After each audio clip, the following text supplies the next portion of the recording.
Hi అండి. ఈరోజు పొడుపు కథ ప్రశ్న తోకలేని పెట్ట 90 ఊర్లు తిరిగింది ఏమిటది? ప్రశ్న మరొకసారి అండి. తోకలేని పెట్ట 90 ఊర్లు తిరిగింది ఏమిటది? తెలిస్తే కమెంట్ సెక్షన్లో తప్పకుండా కమెంట్ చేయండి ఫ్రెండ్స్. ప్రతి ప్రశ్నకు ఆన్సర్ చేసిన ప్రతి ఒక్కరికి నా కృతజ్ఞతలు తెలియజేసుకుంటున్నాను. హాయ్ అండి, నమస్తే. నేను Jhansi. Welcome to our channel Jhansi cooking gardening vlogs. ఎలా ఉన్నారండి? అందరూ బాగున్నారా? నేనైతే చాలా బాగున్నాను. మీరు కూడా చాలా బాగుండాలని మనస్ఫూర్తిగా కోరుకుంటున్నాను.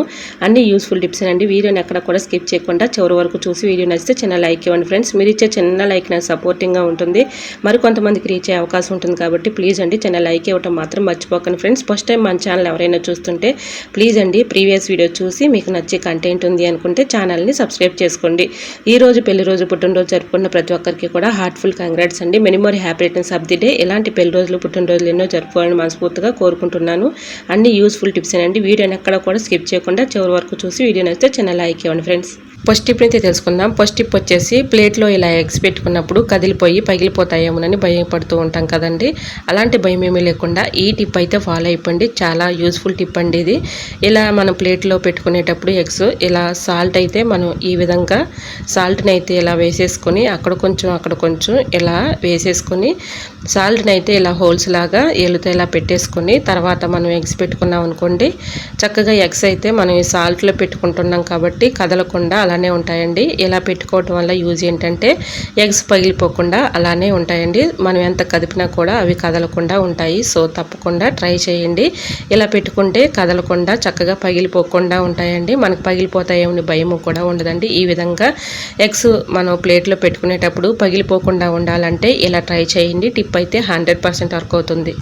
సెకండ్ టిప్ని తెలుసుకునే ముందు చిన్న రిక్వెస్ట్ అండి. మన ఛానల్ ఎవరైనా ఫస్ట్ టైం చూస్తున్నట్లయితే ప్లీజ్ అండి ప్రీవియస్ వీడియో చూసి మీకు నచ్చితేనే తప్పకుండా సబ్స్క్రైబ్ చేసుకోండి. ఈ టిప్స్ అన్నిటిలో ఏదో ఒక టిప్ మీకు యూజ్ అవుతుంది అనుకుంటే ప్లీజ్ అండి చిన్న లైక్ ఇవ్వడం మాత్రం మర్చిపోకండి ఫ్రెండ్స్. మీరు ఇచ్చే చిన్న లైక్ నా సపోర్టింగ్గా ఉంటుంది, మరికొంతమందికి యూజ్ అవుతుంది కాబట్టి, మరికొంతమందికి రీచ్ అవుతుంది కాబట్టి ప్లీజ్ అండి చిన్న లైక్ ఇవ్వడం మాత్రం మర్చిపోకండి ఫ్రెండ్స్. సెకండ్ టిప్ని అయితే తెలుసుకుందాం. సెకండ్ టిప్ వచ్చేసి మనం ఆనియన్స్ అయితే కర్రీస్లోకి యూజ్ చేసుకుంటూ ఉంటాం కదండి. కర్రీస్లోకి ఇలా కట్ చేసుకునే అప్పుడు తొడుములు అయితే ఇలా కట్ చేసేస్తూ ఉంటాం కదండి. ఈ తొడుములు మనం ఎందుకు పనికిరావని పడేస్తూ ఉంటాం కదండి. అలా పడేయకుండా వీటిని చక్కగా యూజ్ చేసుకోవచ్చండి. ఈ తొడుములు మనం నైట్ గిన్నెలు కడిగేసిన తర్వాత సింక్ దగ్గర కానీ మన గ్యాస్ స్టవ్ దగ్గర కానీ ఇలా ఆనియన్స్ తొడుముల్ని అక్కడొకటి పెట్టేసుకున్నాం అనుకోండి, వీటి ఘాటుకి బొద్దెంకలు కానీ బల్లులు కానీ చీమలు కానీ పురుగులు కానీ రాకుండా ఉంటాయండి. సో తప్పకుండా ట్రై చేయండి. తొడుములను మనం ఇలా యూజ్ చేసుకోవచ్చు. కిచెన్ సింక్ దగ్గర హోల్ దగ్గర కూడా ఇలా పెట్టేసుకున్నాం అనుకోండి, గ్యాస్ స్టవ్ కింద ఇలాగా ఒక్కొక్కటిగా మనం గ్యాస్ స్టవ్ పైన కూడా ఇలా పెట్టేసుకున్నాం అనుకోండి, అక్కడొకటి బొద్దింకలు కానీ బల్లులు కానీ చీమలు కానీ పురుగులు కానీ ఇవేవి రాకుండా ఉంటాయండి. సో యూజ్ అవుతుంది అనుకుంటే తప్పకుండా ట్రై చేయండి. టిప్ నెంబర్ 3, చీపురుని అయితే మనం ఇంట్లో అయితే ఊడ్చుకుంటూ ఉంటాం కదండి. చీపురుని 1 మంత్కి ఒకసారి అయినా ఇలా క్లీన్ చేసుకుంటే చీపురుకున్నటువంటి డస్ట్ కానీ క్రిములు కానీ బ్యాక్టీరియా కూడా అంతా కూడా తొలగిపోతుందండి. ఈ విధంగా అయితే చీపురుని అయితే ఇలా క్లీన్ చేసుకోండి. 100% వర్క్ అవుతుంది. ఇలా బకెట్లో కొన్ని వాటర్ అయితే తీసుకొని ఇలా నిండుగా వాటర్ అయితే పోసుకొని చీపురుని అయితే ఇలా తడుపుకోవాలండి. చీపురుని ఇలా పెట్టేసుకొని తడుపుకున్న తర్వాత దీంట్లో డస్ట్ అయితే చూసారా ఎంత డస్ట్ వచ్చిందో, ఈ వాటర్ మళ్ళీ పారబోసేసి మళ్ళీ కొత్త వాటర్ పోసుకొని ఇలా సర్ఫ్ అయితే ఉంటుంది కదండి, ఏ సర్ఫ్ అయినా వేసుకోవచ్చు. సర్ఫ్ 1 స్పూన్ తీసుకొని ఇలా ఈ వాటర్లో వేసేసి మనం బట్టలు అయితే ఎలా వాటర్లో మనం ఎలా క్లీన్ చేసుకుంటామో ఆ విధంగా చీపురుని ఇలాగా 2-3 సార్లు ఇలా అనుకుంటే చాలండి. దీనికి ఉన్నటువంటి డస్ట్ అనేది ఈజీగా తొలగిపోతుంది. ఈ విధంగా చేతితో మనం ఇలా రఫ్ చేసినట్లుగా క్లీన్ చేసుకుంటే చీపురుకున్నటువంటి డస్ట్ పోతుందండి. వీటికి ఉన్నటువంటి క్రిములు కానీ బ్యాక్టీరియా కూడా అంతా కూడా చనిపోతుంది. మనకు తెలియకుండానే చీపురికి చాలా అలాగా అంటిపెట్టుకుని ఉంటుంది కదండి. ఈ విధంగా చీపురుని 1 మంత్కి ఒకసారి ఇలా క్లీన్ చేసుకున్నాం అనుకోండి, చీపురుకున్నటువంటి డస్ట్ ఈజీగా రిమూవ్ అయిపోతుంది. వాటికి ఉన్నటువంటి క్రిములు బ్యాక్టీరియా అంతా కూడా తొలగిపోతుందండి.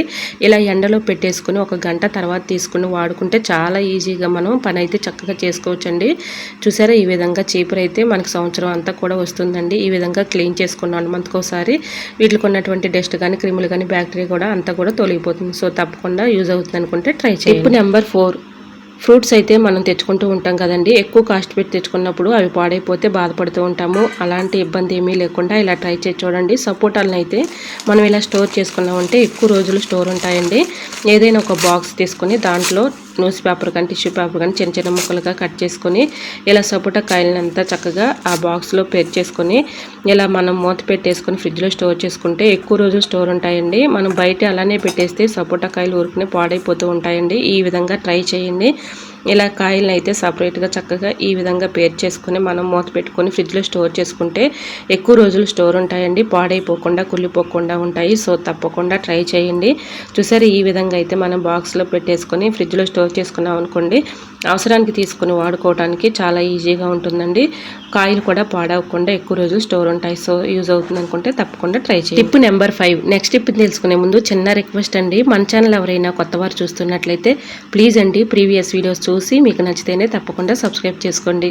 ఈ టిప్స్ అన్నిటిలో ఏదో ఒక టిప్ మీకు యూజ్ అవుతుంది అనుకుంటే ప్లీజ్ అండి చిన్న లైక్ ఇవ్వటం మాత్రం మర్చిపోకండి ఫ్రెండ్స్. మీరు ఇచ్చే చిన్న లైక్ నా సపోర్టింగ్గా ఉంటుంది, మరికొంతమందికి రీచ్ అయ్యే అవకాశం ఉంటుంది. కాబట్టి ప్లీజ్ అండి చిన్న లైక్ ఇవ్వటం మాత్రం మర్చిపోకండి ఫ్రెండ్స్. సూదిలోనికి దారం ఎక్కించాలంటే చాలా ఇబ్బంది పడుతూ కష్టపడుతూ ఉంటాం కదండి. అటువంటి ఇబ్బంది ఏమీ లేకుండా చాలా ఈజీగా సింపుల్గా ఎక్కించుకోవచ్చండి. చాలా యూజ్ఫుల్ టిప్ అయితే మీకు షేర్ చేస్తున్నాను. ఇలాగ ఒక పేపర్ అయితే తీసుకోవాలండి. మందంగా ఉన్నటువంటి పేపర్ను ఒక పేపర్ని తీసుకొని ఇలాగైతే ఫోల్డ్ చేసుకోవాలి. ఇలా ఫోల్డింగ్ చేసేసుకొని మధ్యకి ఈ విధంగా అయితే ఫోల్డింగ్ చేసుకున్న తర్వాత దారాన్ని అయితే ఈ విధంగా పేపర్లో ఇలా మధ్యకి పెట్టుకోవాలండి. ఈ విధంగా అయితే మనం దారాన్ని అయితే పెట్టుకున్నాం కదండి, చివరి వరకు ఇలా దారాన్ని లాగేసి కొంచెం ఉండేటట్లుగా చూసుకొని నేను వీడియోలో చూపించిన విధంగా సిజర్ పెట్టి ఇలా క్రాస్గా కట్ చేసేసుకోవాలి. ఈ విధంగా చాలా ఈజీగా మనం సూదిలోనికి దారం ఎక్కించుకోవచ్చండి. 90 సంవత్సరాల ముసలి వాళ్ళు అమ్మమ్మ తాతయ్యలు కూడా చాలా ఈజీగా ఈ విధంగా అయితే ఎక్కించుకోవచ్చండి. చూసారా, దారాన్ని అయితే ఈ విధంగా పెట్టుకున్నాను కదండి. ఇది కొనలాగా ఉంటుంది కాబట్టి ఎంత కనబడిన వారు కూడా సూదిలోని దారం చాలా ఈజీగా అయితే ఎక్కించుకోవచ్చు. చూసారా, ఈ విధంగా అయితే కొనలాగా ఉంది కాబట్టి మనకు హోల్లోనికి ఈజీగా ఈ దారం అయితే లాగుకోవచ్చు. ఈ విధంగా చూసారా, మీకు లైవ్లోని చూపిస్తున్నాను. 100% రిజల్ట్ అనేది ఉంటుందండి. మనకి సూదిలోని దారం ఎక్కించాలంటే చాలా కష్టపడుతూ ఇబ్బంది పడుతూ ఉంటాము. ఈ విధంగా అయితే ట్రై చేయండి. టిప్ అయితే 100% వర్క్ అవుతుంది. ఈ విధంగా అయితే మనం దారాన్ని చాలా ఈజీగా సింపుల్గా ఎక్కించుకోవచ్చు అండి. సో యూజ్ అవుతుంది అనుకుంటే తప్పకుండా ట్రై చేయండి. నెంబర్ 6. గ్యాస్ బండని ఇలా పెట్టేసుకున్నాం అనుకోండి కిచెన్లో, ఒక్కొక్కసారి టైల్స్ ఉన్న వాళ్ళ ఇంట్లో అయితే చాలా ఇబ్బంది పడుతూ ఉంటాం కదండి. తుప్పు మరకలు పడిపోయి వాటిని క్లీన్ చేసుకోవాలంటే చాలా కష్టపడుతూ విసుకొస్తూ ఉంటుంది కదండి. అలాంటి ఇబ్బంది లేకుండా ఈ సింపుల్ టిప్ అయితే ఫాలో అయిపోండి. 100% వర్క్ అవుతుంది. ఇలా తుప్పు మరకలు పడిపోకుండా ఉండాలి అంటే ఈ టిప్ అయితే చాలా యూజ్ఫుల్ టిప్ అండి. ఇది చాలా బెస్ట్ టిప్ అనుకోవచ్చు. ఇలాగైతే మనం కొంచెం వ్యాజ్లైన్ అయితే తీసుకొని ఇలా గ్యాస్ బండ కింద అడుగు భాగాన కొంచెం ఇలా అప్లై చేసేసి మనం ఎక్కడైతే ఏ ప్లేసుల్లో అయితే గ్యాస్ బండ పెట్టుకుంటామో ఆ ప్లేసుల్లో ఇలాగా మనం గ్యాస్ బండ్ని ఎక్కడ పెట్టుకున్నా కూడా ఎటువంటి ఇబ్బంది లేకుండా చాలా ఈజీగా ఉంటుందండి. ఈ విధంగా కొంచెం యాజ్లైన్ అయితే అప్లై చేసేసి ఇలా టైల్స్ ఉన్న వాళ్ళ ఇంట్లో వైట్ టైల్స్ అయితే ఉంటూ ఉంటాయి కదండి, వాటి మీద ఎక్కువ తుప్పు మరకలు పడిపోతూ ఉంటాయి. చాలా చిరాగ్గా ఉంటుంది వాటిని చూస్తుంటే. ఈ విధంగా కొంచెం యాజ్లైన్ అయితే అప్లై చేసేసి ఇలా పెట్టుకుంటే తుప్పు మరకలు పడిపోకుండా ఉంటాయండి. సో యూజ్ అవుతుంది అనుకుంటే తప్పకుండా ట్రై చేయండి. Tip number 7. మన ఇంట్లో సిజర్స్ అయితే ఉంటూ ఉంటాయి కదండి. ఇవి కొన్ని రోజులకి పొదినిపోయి షార్ప్నెస్ పోతూ ఉంటుంది కదండి. అలా ఉన్నప్పుడు ఇలా ట్రై చేసి చూడండి. టిప్ అయితే 100% వర్క్ అవుతుంది. ఇలా అయితే స్టీల్ స్క్రబ్బర్స్ అయితే ఉంటాయి కదండి. మనం గిన్నెలు కడిగే స్టీల్ స్క్రబ్బర్ తీసుకొని ఇలా సిజర్ని ఒక 2 times 3 times ఇలా అనుకుంటూ ఉంటే మంచి పొదన అయితే వస్తుందండి, మంచి షార్ప్నెస్ అయితే వస్తుంది. 100% వర్క్ అవుతుందండి. మీకు లైవ్లోనే చూపిస్తున్నాను చూడండి. ఈ విధంగా చక్కగా మనం పేపర్ని ఈ విధంగా కట్ చేసుకుంటే చూడండి, ఇప్పుడు చక్కగా కట్ అయిపోతుంది. ఈ విధంగా సిజర్లకు అయితే షార్ప్నెస్ పోయినప్పుడు, పొదన లేనప్పుడు స్టీల్ స్క్రబ్బర్కి ఇలా 2 times 3 times ఇలా అనుకుంటూ ఉంటే షార్ప్నెస్ పెరుగుతుందండి. సో యూజ్ అవుతుంది అనుకుంటే తప్పకుండా ట్రై చేయండి. టిప్ అయితే 100% వర్క్ అవుతుంది. ఐ హోప్ ఈ టిప్స్ అన్ని మీకు నచ్చాయి అనుకుంటున్నా. నచ్చితే మాత్రం ప్లీజ్ అండి వీడియోని లైక్ చేసి మీ ఫ్రెండ్స్ అండ్ రిలేటివ్స్ షేర్ చేయండి. ఫస్ట్ టైం మన ఛానల్ ఎవరైనా చూస్తుంటే ప్లీజ్ అండి ప్రీవియస్ వీడియోస్ చూసి మీకు నచ్చితే తప్పకుండా సబ్స్క్రైబ్ చేసుకోండి. ఈ టిప్స్ అన్నిటిలో ఏదో ఒక టిప్ మీకు యూజ్ అవుతుంది అనుకుంటే ప్లీజ్ అండి చిన్న లైక్ ఇవ్వడం మాత్రం మర్చిపోకండి ఫ్రెండ్స్. మీరు ఇచ్చే చిన్న లైక్ నాకు సపోర్టింగ్గా ఉంటుంది, మరికొంతమందికి రీచ్ అయ్యే అవకాశం ఉంటుంది. కాబట్టి ప్లీజ్ అండి చిన్న లైక్ ఇవ్వడం మాత్రం మర్చిపోకండి ఫ్రెండ్స్. ఈరోజు అడిగిన పొడిపోతు ప్రశ్నకు కూడా ఆన్సర్ తెలిస్తే తప్పకుండా కమెంట్ చేయండి. ఇంతవరకు ప్రతి ప్రశ్నకు ఆన్సర్ చేసిన ప్రతి ఒక్కరికి నా హృదయపూర్వక ధన్యవాదాలు తెలియజేసుకుంటున్నాను. ఓకేనండి, మరొక వీడియోతో మళ్ళీ మీ ముందుకు వచ్చేస్తానండి. అంతవరకు బాయ్. అందరూ బాగుండాలి, అందులో నేను ఉండాలని ఆశిస్తూ నేను మీ ఝాన్సీ. Thanks for watching.